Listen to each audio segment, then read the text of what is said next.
It is astonishing to see the number of works which were written upon the subject during the 17th century alone, and the number of clever men who sacrificed themselves to the delusion.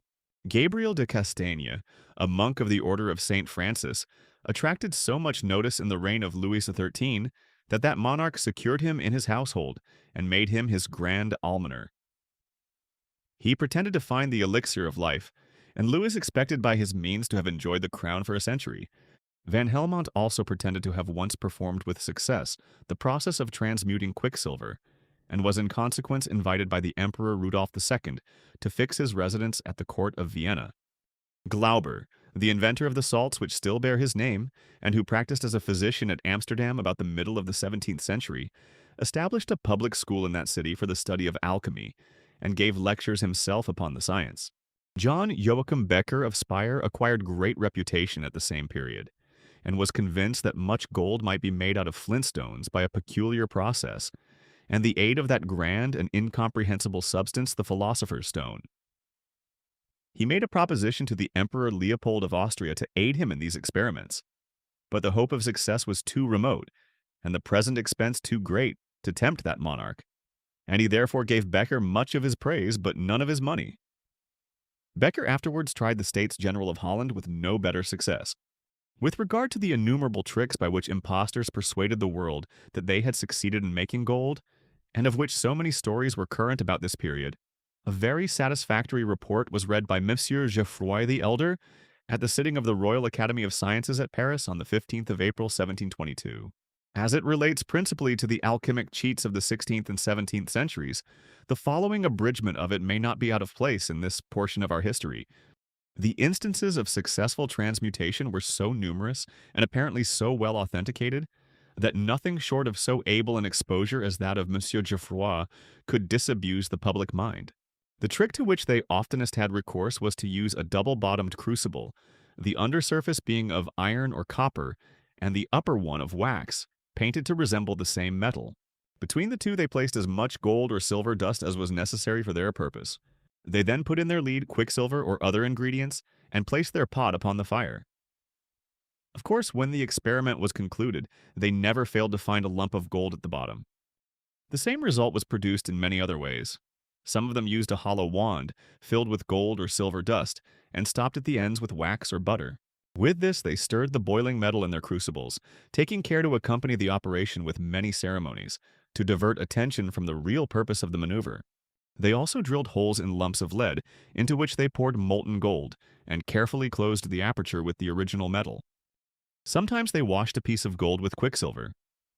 When in this state, they found no difficulty in palming it off upon the uninitiated as an inferior metal, and very easily transmuted it into fine sonorous gold again, with the aid of a little aqua fortis. Others imposed by means of nails, half iron and half gold or silver. They pretended that they really transmuted the precious half from iron by dipping it in a strong alcohol. Monsieur Geoffroy produced several of these nails to the Academy of Sciences, and showed how nicely the two parts were soldered together. The golden or silver half was painted black to resemble iron, and the color immediately disappeared when the nail was dipped into aqua fortis. A nail of this description was, for a long time, in the cabinet of the Grand Duke of Tuscany. Such also, said Monsieur Geoffroy, was the knife presented by a monk to Queen Elizabeth of England, the blade of which was half gold and half steel.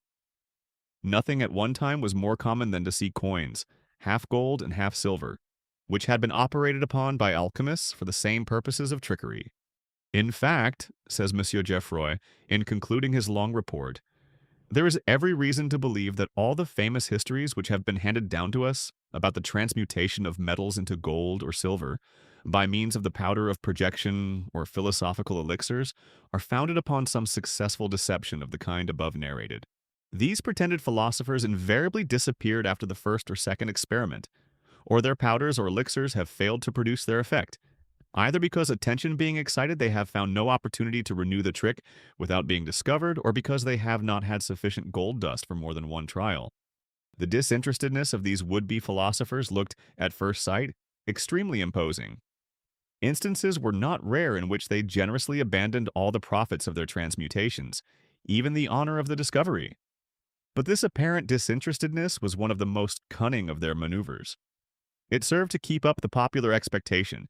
It seemed to show the possibility of discovering the philosopher's stone, and provided the means of future advantages which they were never slow to lay hold of, such as entrances into royal households, maintenance at the public expense, and gifts from ambitious potentates, too greedy after the gold they so easily promised. It now only remains to trace the progress of the delusion from the commencement of the 18th century until the present day.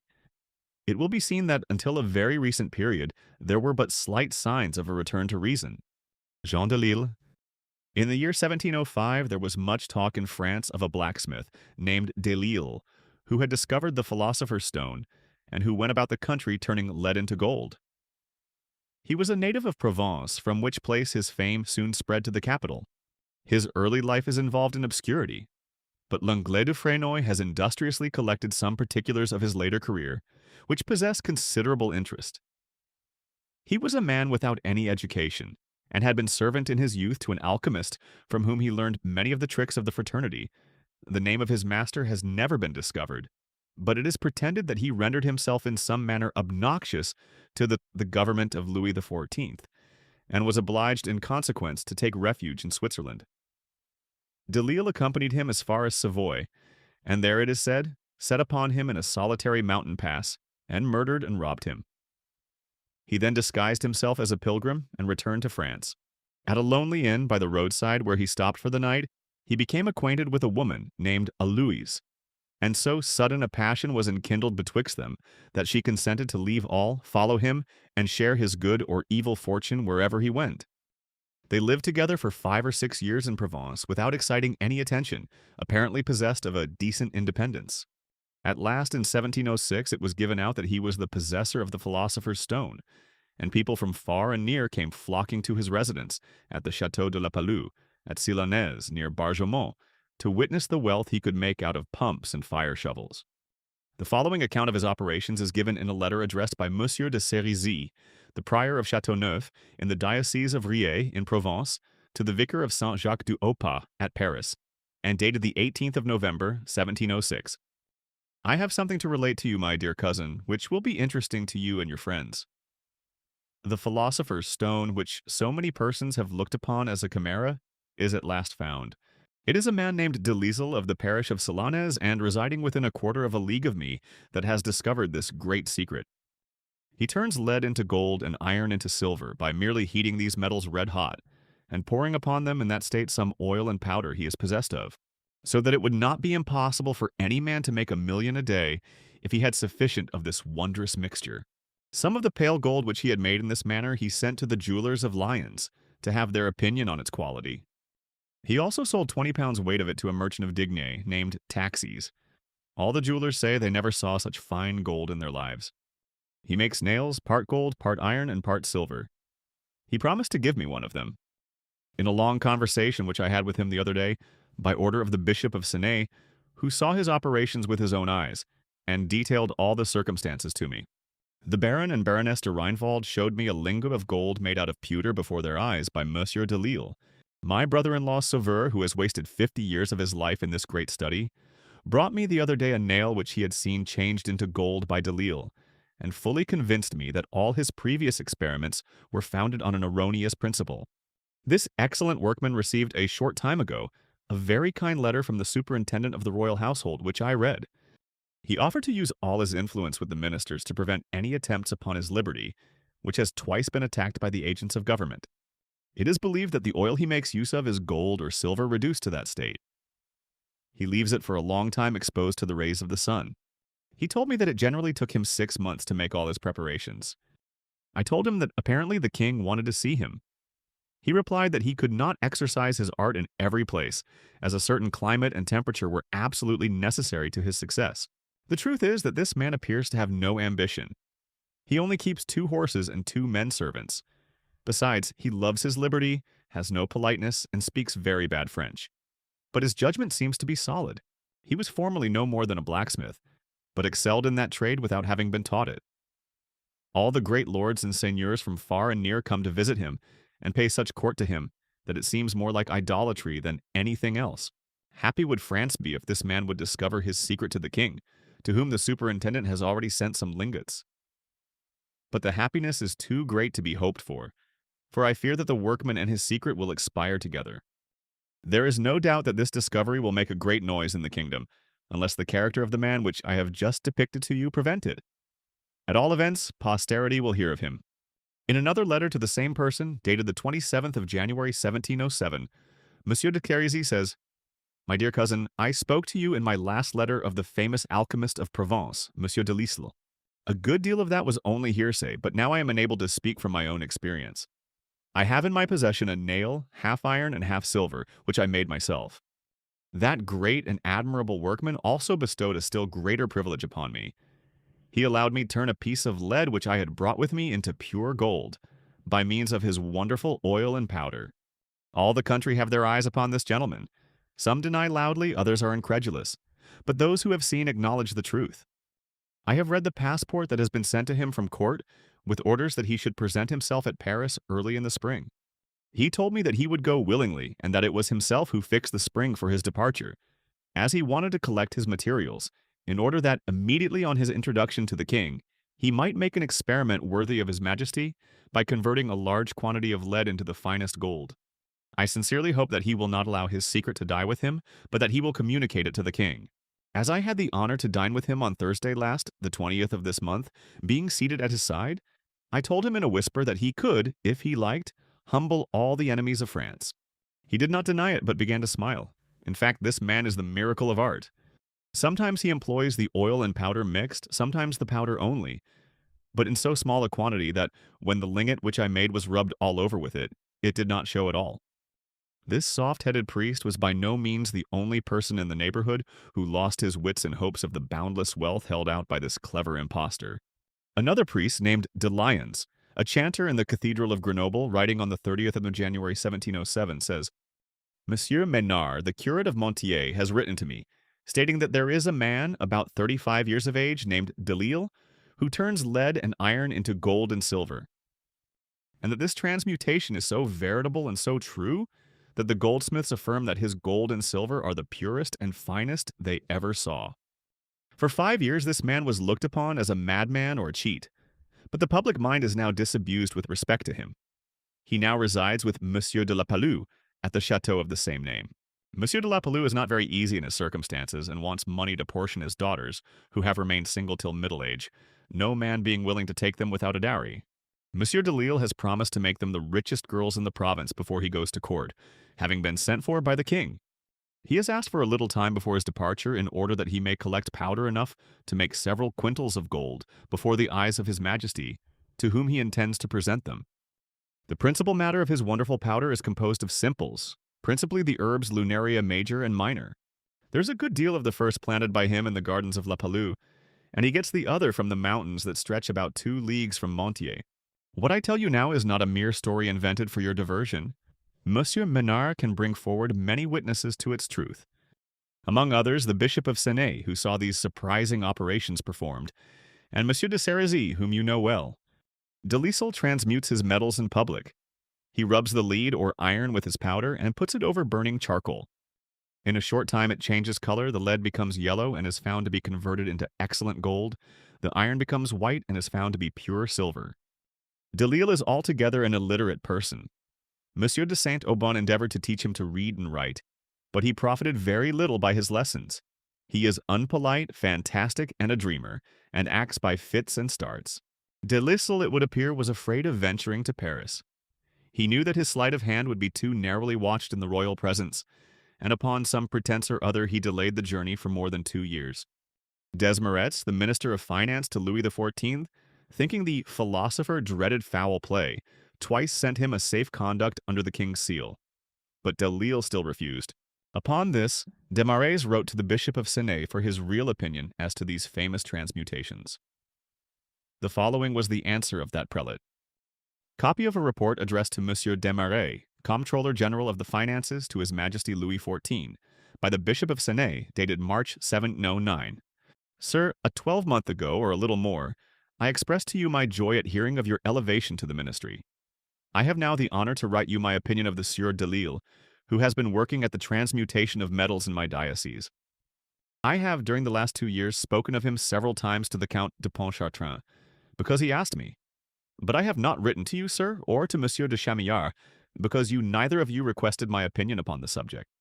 Now, however, that you have given me to understand that you wish to know my sentiments on the matter, I will unfold myself to you in all sincerity, for the interest of the king and the glory of your ministry. There are two things about the Sieur Delisle which, in my opinion, should be examined without prejudice.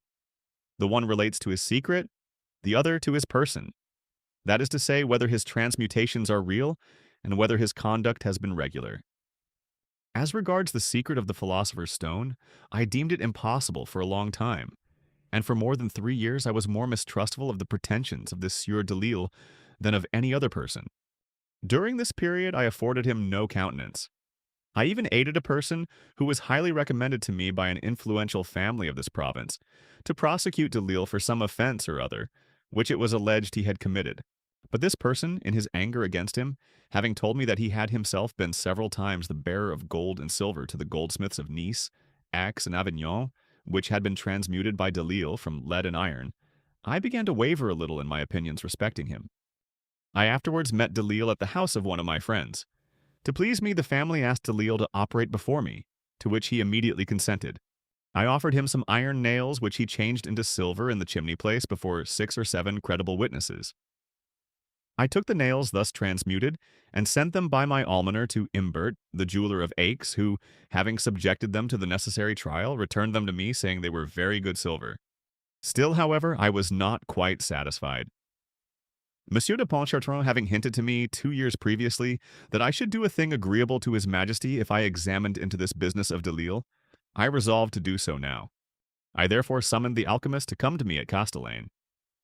He came, and I had him escorted by 8 or 10 vigilant men, to whom I had given notice to watch his hands strictly. Before all of us he changed 2 pieces of lead into gold and silver.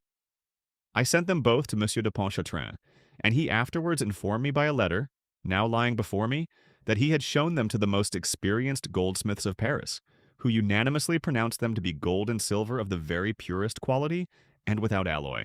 My former bad opinion of Delisle was now indeed shaken. It was much more so when he performed transmutation 5 or 6 times before me at Senez, and made me perform it myself before him without his putting his hand to anything. You have seen, sir, the letter of my nephew, the Père Bérard of the Oratoire at Paris, on the experiment that he performed at Castellane, and the truth of which I hereby attest. Another nephew of mine, the Sieur Bourget, who was here 3 weeks ago, performed the same experiment in my presence and will detail all the circumstances to you personally at Paris. 100 persons in my diocese have been witnesses of these things. I confess to you, sir, that after the testimony of so many spectators and so many goldsmiths, and after the repeatedly successful experiments that I saw performed, all my prejudices vanished. My reason was convinced by my eyes, and the phantoms of impossibility which I had conjured up were dissipated by the work of my own hands. It now only remains for me to speak to you on the subject of his person and conduct. 3 suspicions have been excited against him. The first, that he was implicated in some criminal proceeding at Sisteron, and that he falsified the coin of the realm. The second, that the king sent him 2 safe conducts without effect, and the third, that he still delays going to court to operate before the king. You may see, sir, that I do not hide or avoid anything. As regards the business at Sisteron, the Sieur Delisle has repeatedly assured me that there was nothing against him which could reasonably draw him within the pale of justice, and that he had never carried on any calling injurious to the king's service.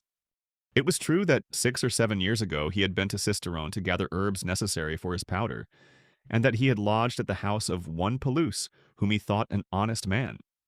Pelouse was accused of clipping Louis d'Or, and as he had lodged with him, he was suspected of being his accomplice.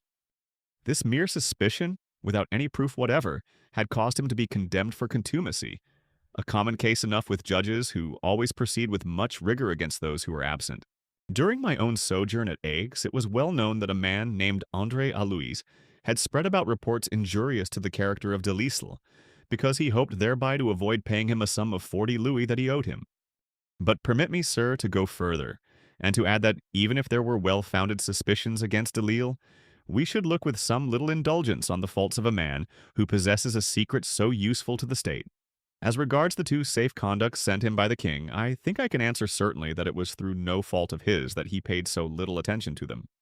His year, strictly speaking, consists only of the 4 summer months, and when by any means he is prevented from making the proper use of them, he loses a whole year. Thus, the first safe conduct became useless by the eruption of the Duke of Savoy in 1707, and the second had hardly been obtained at the end of June 1708, when the said Delisle was insulted by a party of armed men pretending to act under the authority of the Count de Grignan, to whom he wrote several letters of complaint, without receiving any answer or promise that his safety would be attended to. What I have now told you, sir, removes the third objection, and is the reason why, at the present time, he cannot go to Paris to the king, in fulfillment of his promises made 2 years ago. 2 or even 3 summers have been lost to him, owing to the continual inquietude he has labored under. He has, in consequence, been unable to work, and has not collected a sufficient quantity of his oil and powder, or brought what he has got to the necessary degree of perfection. For this reason also he could not give the Sieur de Bourget the portion he promised him for your inspection. If the other day he changed some lead into gold with a few grains of his powder, they were assuredly all he had. For he told me that such was the fact long before he knew my nephew was coming. Even if he had preserved this small quantity to operate before the king, I am sure that, on second thoughts, he would never have adventured with so little. Because the slightest obstacles in the metals, their being too hard or too soft, which is only discovered in operating, would have caused him to be looked upon as an impostor, if, in case his first powder had proved ineffectual, he had not been possessed of more to renew the experiment and surmount the difficulty. Permit me, sir, in conclusion, to repeat that such an artist as this should not be driven to the last extremity, nor forced to seek an asylum offered to him in other countries, but which he has despised as much from his own inclinations as from the advice I have given him. You risk nothing in giving him a little time, and in hurrying him you may lose a great deal. The genuineness of his gold can no longer be doubted, after the testimony of so many jewelers of Aix, Lyons, and Paris in its favor. As it is not his fault that the previous safe conducts sent to him have been of no service, it will be necessary to send him another, for the success of which I will be answerable, if you will confide the matter to me and trust to my zeal for the service of his Majesty, to whom I pray you to communicate this letter, that I may be spared the just reproaches he might one day heap upon me, if he remained ignorant of the facts I have now written to you. Assure him, if you please, that, if you send me such a safe conduct, I will oblige the Sieur Delisle to depose with me such precious pledges of his fidelity as shall enable me to be responsible myself to the king. These are my sentiments, and I submit them to your superior knowledge, and have the honor to remain, with much respect, etc., John Bishop of Senez. To Monsieur Desmarais, Minister of State and Comptroller General of the Finances at Paris. That Delisle was no ordinary impostor, but a man of consummate cunning and address, is very evident from this letter. The bishop was fairly taken in by his clever legerdemain, and when once his first distrust was conquered, appeared as anxious to deceive himself as even Delisle could have wished. His faith was so abundant that he made the case of his protégé his own, and would not suffer the breath of suspicion to be directed against him. Both Louis and his minister appear to have been dazzled by the brilliant hopes he had excited, and a third pass, or safe conduct, was immediately sent to the alchemist, with a command from the king that he should forthwith present himself at Versailles and make public trial of his oil and powder. But this did not suit the plans of Delisle. In the provinces he was regarded as a man of no small importance. The servile flattery that awaited him wherever he went was so grateful to his mind that he could not willingly relinquish it, and run upon certain detection at the court of the monarch. Upon one pretext or another he delayed his journey, notwithstanding the earnest solicitations of his good friend the bishop. The latter had given his word to the minister, and pledged his honor that he would induce Delisle to go, and he began to be alarmed when he found he could not subdue the obstinacy of that individual. For more than 2 years he continued to remonstrate with him, and was always met by some excuse that there was not sufficient powder, or that it had not been long enough exposed to the rays of the sun. At last his patience was exhausted, and fearful that he might suffer in the royal estimation by longer delay, he wrote to the king for a letter de cachet, in virtue of which the alchemist was seized at the castle of La Palu in the month of June 1711, and carried off to be imprisoned in the Bastille. The gendarmes were aware that their prisoner was supposed to be the lucky possessor of the philosopher's stone, and on the road they conspired to rob and murder him. One of them pretended to be touched with pity for the misfortunes of the philosopher, and offered to give him an opportunity of escape whenever he could divert the attention of his companions. Delisle was profuse in his thanks, little dreaming of the snare that was laid for him. His treacherous friend gave notice of the success of the stratagem so far, and it was agreed that Delisle should be allowed to struggle with and overthrow one of them, while the rest were at some distance. They were then to pursue him and shoot him through the heart, and after robbing the corpse of the philosopher's stone, convey it to Paris on a cart, and tell Monsieur Desmarais that the prisoner had attempted to escape, and would have succeeded if they had not fired after him and shot him through the body. At a convenient place, the scheme was executed. On a given signal from the friendly gendarme, Delisle fled, while another gendarme took aim and shot him through the thigh. Some peasants arriving at the instant, they were prevented from killing him as they intended, and he was transported to Paris, maimed and bleeding. He was thrown into a dungeon in the Bastille and obstinately tore away the bandages which the surgeons applied to his wound. He never afterwards rose from his bed. The Bishop of Senez visited him in prison and promised him his liberty if he would transmute a certain quantity of lead into gold before the king. The unhappy man had no longer the means of carrying on the deception. He had no gold and no double-bottomed crucible or hollow wand to conceal it in, even if he had. He would not, however, confess that he was an impostor, but merely said he did not know how to make the powder of projection, but had received a quantity from an Italian philosopher, and had used it all in his various transmutations in Provence. He lingered for 7 or 8 months in the Bastille, and died from the effects of his wound, in the 41st year of his age.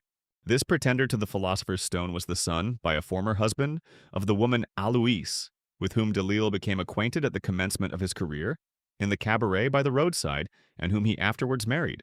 Delisle performed the part of a father towards him, and thought he could show no stronger proof of his regard than by giving him the necessary instructions to carry on the deception which had raised himself to such a pitch of greatness. The young Aluys was an apt scholar, and soon mastered all the jargon of the alchemists.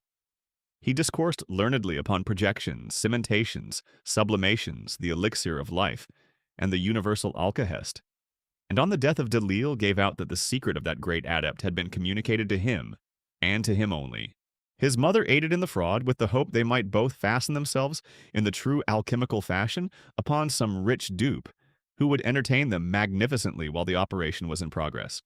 The fate of Delisle was no inducement for them to stop in France. The Provençals, it is true, entertained as high an opinion as ever of his skill, and were well inclined to believe the tales of the young adept on whom his mantle had fallen. But the dungeons of the Bastille were yawning for their prey, and Aluys and his mother decamped with all convenient expedition. They traveled about the continent for several years, sponging upon credulous rich men, and now and then performing successful transmutations by the aid of double-bottomed crucibles and the like. In the year 1726, Aluys, without his mother, who appears to have died in the interval, was at Vienna, where he introduced himself to the Duc de Richelieu, at that time ambassador from the court of France. He completely deceived this nobleman, he turned lead into gold on several occasions, and even made the ambassador himself turn an iron nail into a silver one. The Duke afterwards boasted to Lenglet du Fresnoy of his achievements as an alchemist, and regretted that he had not been able to discover the secret of the precious powder by which he performed them. Aluys soon found that, although he might make a dupe of the Duc de Richelieu, he could not get any money from him. On the contrary, the Duke expected all his pokers and fire shovels to be made silver, and all his pewter utensils gold, and thought the honor of his acquaintance was reward sufficient for a roturier, who could not want wealth since he possessed so invaluable a secret. Aluys, seeing that so much was expected of him, bade adieu to his excellency, and proceeded to Bohemia accompanied by a pupil, and by a young girl who had fallen in love with him in Vienna. Some noblemen in Bohemia received him kindly and entertained him at their houses for months at a time. It was his usual practice to pretend that he possessed only a few grains of his powder, with which he would operate in any house where he intended to fix his quarters for the season. He would make the proprietor the present of a piece of gold thus transmuted, and promise him millions if he could only be provided with leisure to gather his lunaria major and minor on their mountain tops, and board, lodging, and loose cash for himself, his wife, and his pupil in the interval. He exhausted in this manner the patience of some dozen of people when, thinking that there was less danger for him in France under the young King Louis XV than under his old and morose predecessor, he returned to Provence. On his arrival at Aix, he presented himself before Monsieur Lebret, the president of the province, a gentleman who was much attached to the pursuits of alchemy, and had great hopes of being himself able to find the philosopher's stone. Monsieur Lebret, contrary to his expectation, received him very coolly in consequence of some rumors that were spread abroad respecting him, and told him to call upon him on the morrow. Aluys did not like the tone of the voice or the expression of the eye of the learned president, as that functionary looked down upon him. Suspecting that all was not right, he left Aix secretly the same evening and proceeded to Marseille. But the police were on the watch for him, and he had not been there 24 hours before he was arrested on a charge of coining and thrown into prison. As the proofs against him were too convincing to leave him much hope of an acquittal, he planned an escape from durance. It so happened that the jailer had a pretty daughter, and Aluys soon discovered that she was tender-hearted. He endeavored to gain her in his favor and succeeded. The damsel, unaware that he was a married man, conceived and encouraged a passion for him and generously provided him with the means of escape.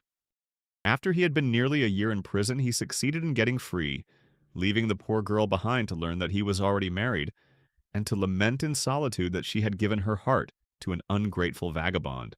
When he left Marseille, he had not a shoe to his foot or a decent garment to his back, but was provided with some money and clothes by his wife in a neighboring town.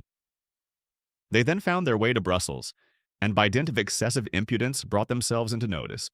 He took a house, fitted up a splendid laboratory, and gave out that he knew the secret of transmutation. In vain did Monsieur Percel, the brother-in-law of Lenglet du Fresnoy, who resided in that city, expose his pretensions and hold him up to contempt as an ignorant impostor. The world believed him not. They took the alchemist at his word and besieged his doors to see and wonder at the clever legerdemain by which he turned iron nails into gold and silver. A rich greffier paid him a large sum of money that he might be instructed in the art, and Aluys gave him several lessons on the most common principles of chemistry. The greffier studied hard for a 12-month, and then discovered that his master was a quack. He demanded his money back again, but Aluys was not inclined to give it him, and the affair was brought before the civil tribunal of the province. In the meantime, however, the greffier died suddenly, poisoned, according to the popular rumor, by his debtor to avoid repayment. So great an outcry arose in the city that Aluys, who may have been innocent of the crime, was nevertheless afraid to remain and brave it. He withdrew secretly in the night and retired to Paris. Here all trace of him is lost. He was never heard of again, but Lenglet du Fresnoy conjectures that he ended his days in some obscure dungeon into which he was cast for coining or other malpractices. The Count de Saint-Germain. This adventurer was of a higher grade than the last, and played a distinguished part at the court of Louis XV. He pretended to have discovered the elixir of life, by means of which he could make anyone live for centuries, and allowed it to be believed that his own age was upwards of 2,000 years. He entertained many of the opinions of the Rosicrucians, boasted of his intercourse with sylphs and salamanders, and of his power of drawing diamonds from the earth and pearls from the sea by the force of his incantations. He did not lay claim to the merit of having discovered the philosopher's stone, but devoted so much of his time to the operations of alchemy that it was very generally believed that if such a thing as the philosopher's stone had ever existed, or could be called into existence, he was the man to succeed in finding it. It has never yet been discovered what was his real name or in what country he was born. Some believed from the Jewish cast of his handsome countenance that he was the wandering Jew. Others asserted that he was the issue of an Arabian princess and that his father was a salamander, while others, more reasonable, affirmed him to be the son of a Portuguese Jew established at Bordeaux. He first carried on his imposture in Germany, where he made considerable sums by selling an elixir to arrest the progress of old age. The Maréchal de Delisle purchased a dose of it, and was so captivated with the wit, learning, and good manners of the charlatan, and so convinced of the justice of his most preposterous pretensions, that he induced him to fix his residence in Paris. Under the marshal's patronage, he first appeared in the gay circles of that capital.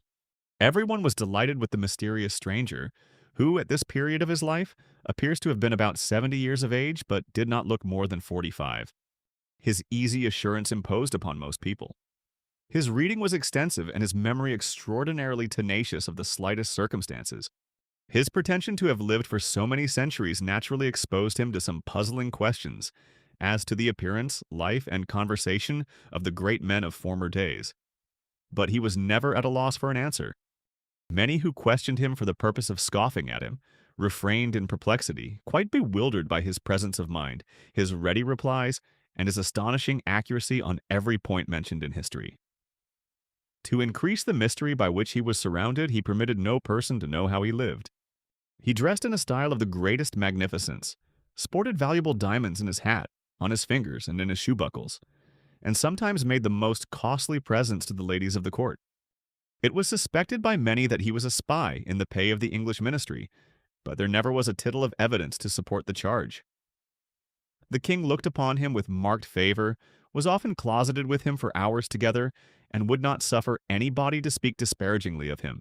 Voltaire constantly turned him into ridicule, and in one of his letters to the King of Prussia, mentions him as un conte pour rire, and states that he pretended to have dined with the Holy Fathers at the Council of Trente. In the memoirs of Madame d'Ossé, chamberwoman to Madame du Pompadour, there are some amusing anecdotes of this personage. Very soon after his arrival in Paris, he had the entree of her dressing room, a favor only granted to the most powerful lords at the court of her royal lover. Madame was fond of conversing with him, and in her presence he thought fit to lower his pretensions very considerably.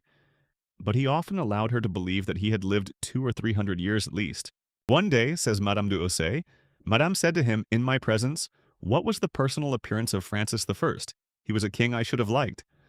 "He was indeed very captivating," replied Saint-Germain, and he proceeded to describe his face and person as that of a man whom he had accurately observed. It is a pity he was too ardent. I could have given him some good advice which would have saved him from all his misfortunes, but he would not have followed it, for it seems as if a fatality attended princes, forcing them to shut their ears to the wisest counsel. "Was his court very brilliant?" inquired Madame du Pompadour.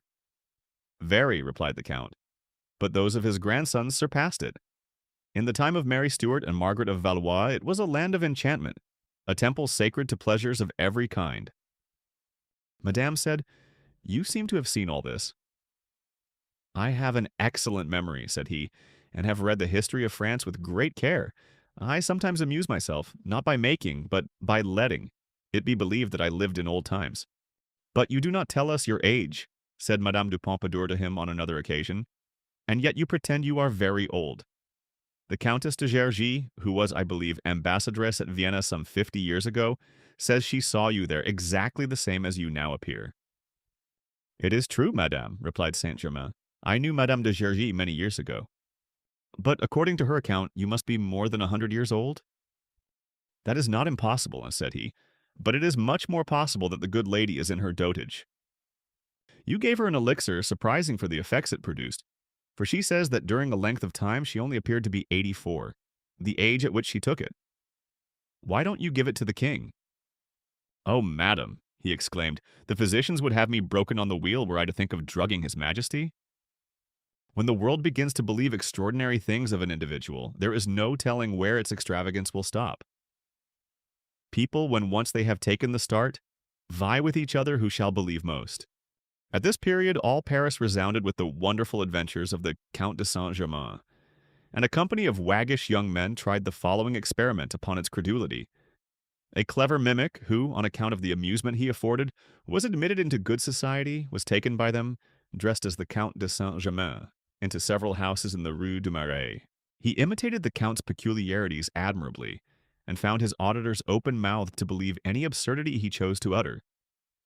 No fiction was too monstrous for their all-devouring credulity. He spoke of the Savior of the world in terms of the greatest familiarity, said he had supped with him at the marriage in Canaan of Galilee, where the water was miraculously turned into wine. In fact, he said he was an intimate friend of his and had often warned him to be less romantic and imprudent, or he would finish his career miserably. This infamous blasphemy, strange to say, found believers, and ere 3 days had elapsed, it was currently reported that Saint-Germain was born soon after the deluge, and that he would never die. Saint-Germain himself was too much a man of the world to assert anything so monstrous, but he took no pains to contradict the story.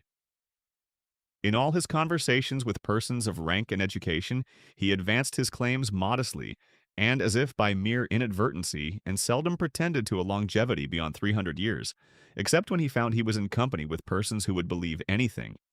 He often spoke of Henry VIII, as if he had known him intimately, and of the Emperor Charles V, as if that monarch had delighted in his society. He would describe conversations which took place with such an apparent truthfulness, and be so exceedingly minute and particular as to the dress and appearance of the individuals, and even the weather at the time and the furniture of the room, that 3 persons out of 4 were generally inclined to credit him. He had constant applications from rich old women for an elixir to make them young again, and it would appear gained large sums in this manner. To those whom he was pleased to call his friends, he said his mode of living and plan of diet were far superior to any elixir, and that anybody might attain a patriarchal age by refraining from drinking at meals and very sparingly at any other time. The Baron de Gleichen followed this system and took great quantities of senna leaves, expecting to live for 200 years. He died, however, at 73. The Duchess de Choiseul was desirous of following the same system, but the Duke, her husband, in much wrath, forbade her to follow any system prescribed by a man who had so equivocal a reputation as Monsieur de Saint-Germain. Madame du Hausset says she saw Saint-Germain and conversed with him several times. He appeared to her to be about 50 years of age, was of the middle size, and had fine expressive features. His dress was always simple but displayed much taste. He usually wore diamond rings of great value, and his watch and snuff box were ornamented with a profusion of precious stones. One day at Madame de Pompadour's apartments, where the principal courtiers were assembled, Saint-Germain made his appearance in diamond knee and shoe buckles of so fine a water that Madame said she did not think the king had any equal to them. He was entreated to pass into the antechamber and undo them, which he did, and brought them to Madame for closer inspection. Monsieur de Gontan, who was present, said their value could not be less than 200,000 livres, or upwards of 8,000 pounds sterling.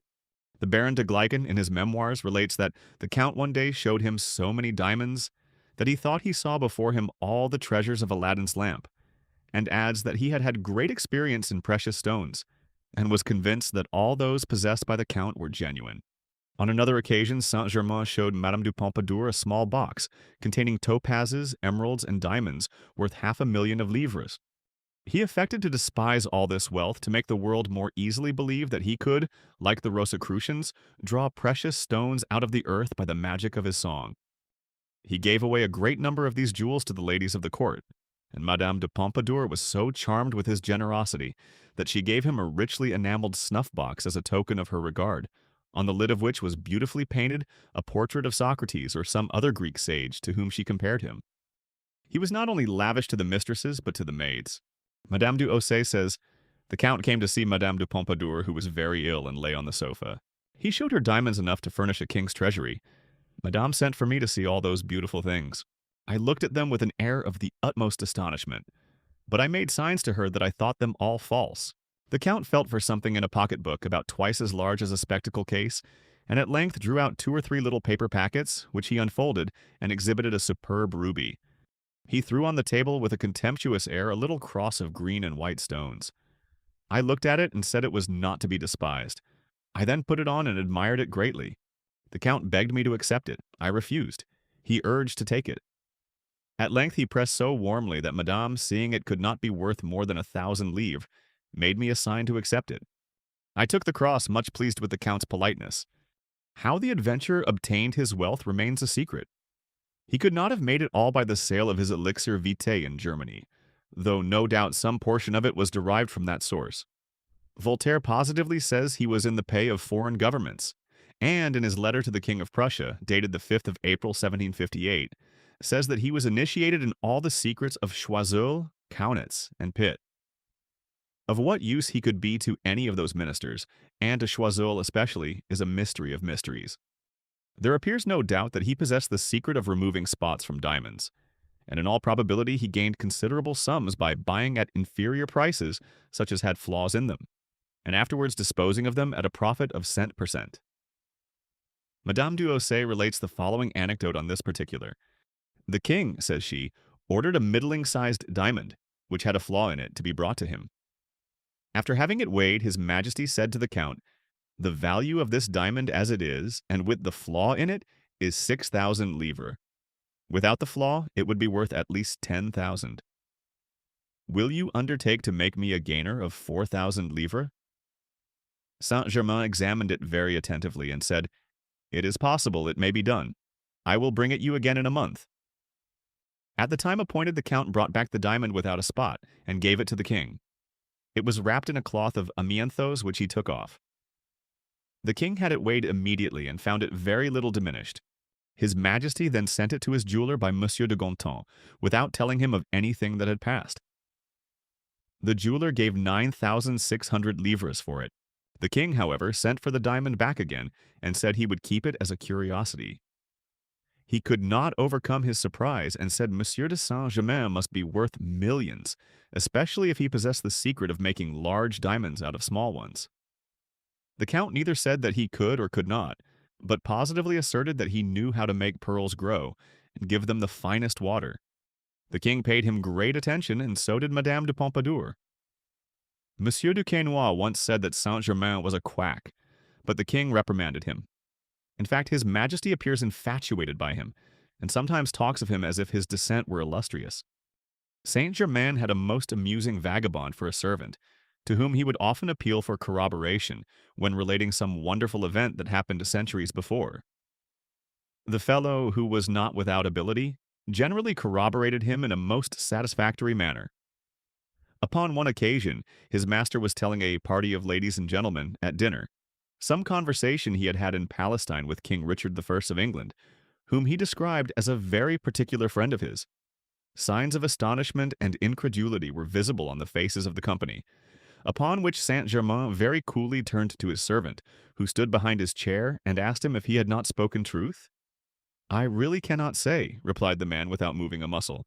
"You forget, sir, I have only been 500 years in your service." "Ah, true," said his master. "I remember now, it was a little before your time." Occasionally, when with men whom he could not so easily dupe, he gave utterance to the contempt with which he could scarcely avoid regarding such gaping credulity. "These fools of Parisians," said he to the Baron de Gleichen, "believe me to be more than 500 years old, and since they will have it so, I confirm them in their idea. Not but that I really am much older than I appear." Many other stories are related of this strange impostor, but enough have been quoted to show his character and pretensions.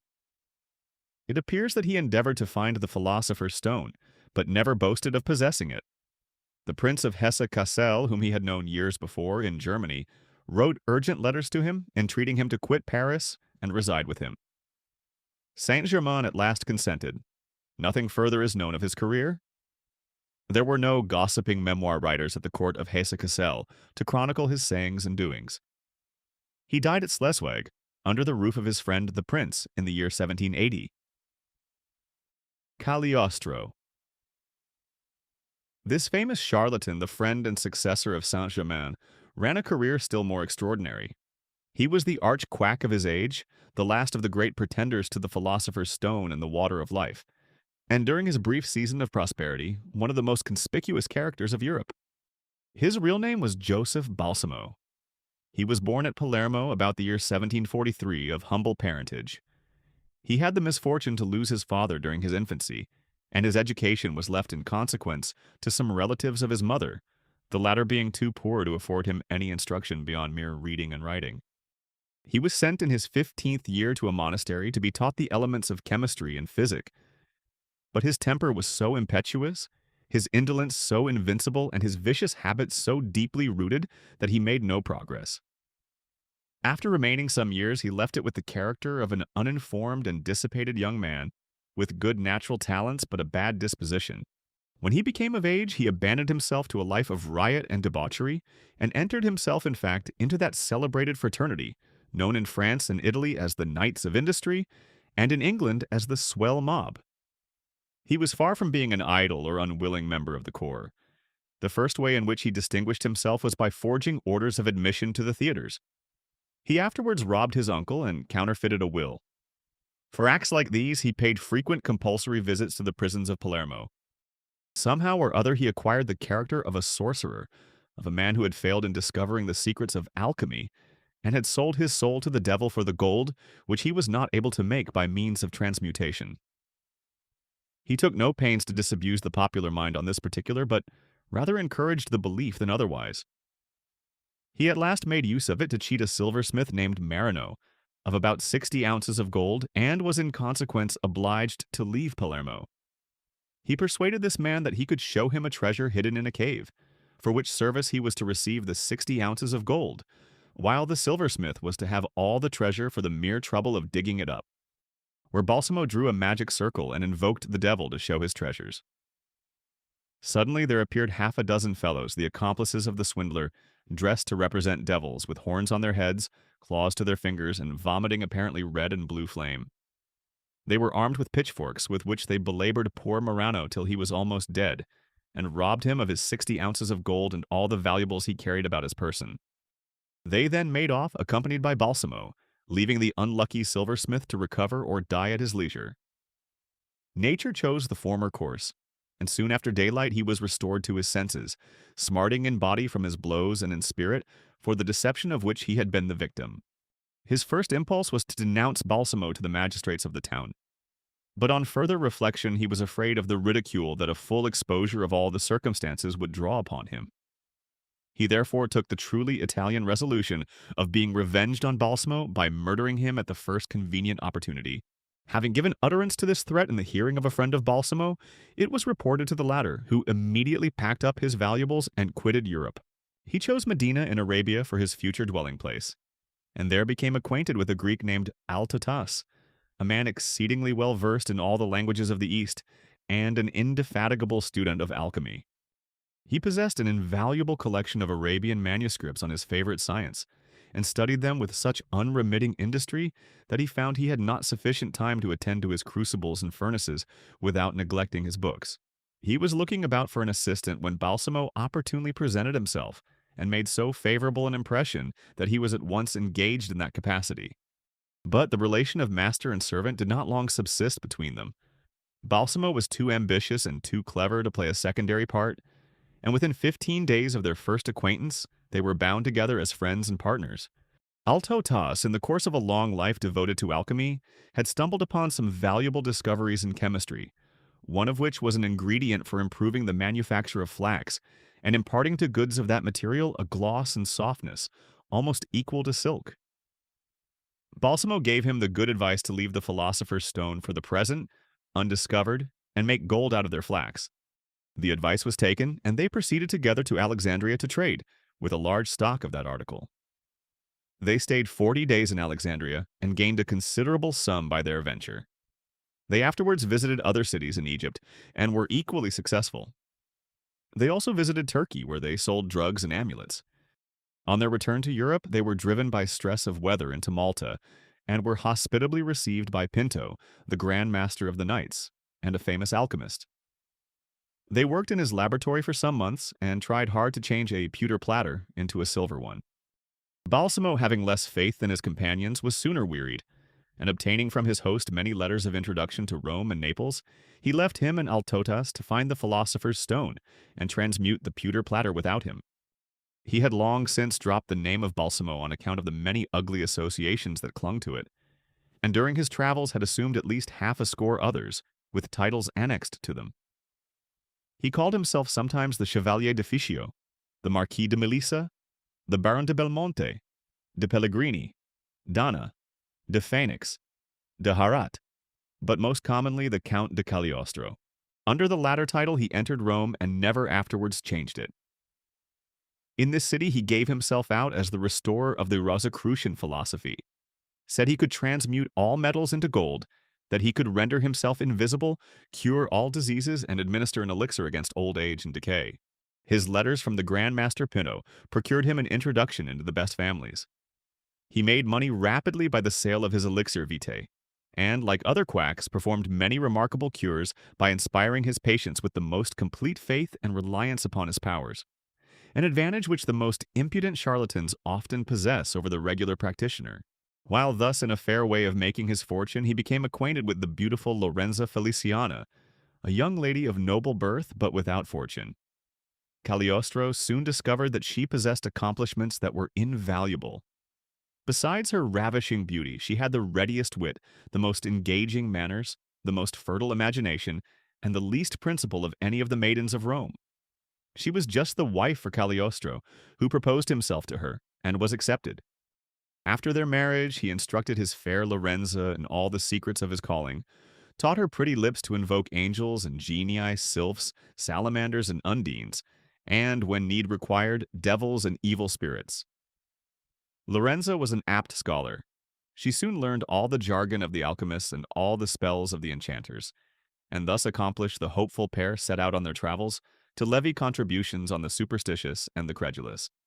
They first went to Schleswig on a visit to the Count de Saint-Germain, their great predecessor in the art of making dupes, and were received by him in the most magnificent manner. Thank you for watching until the end. If you want to go deep down into the rabbit hole of marketing and persuasion, click the link in the description where you will find many fundamental books about copywriting, psychology, and persuasion.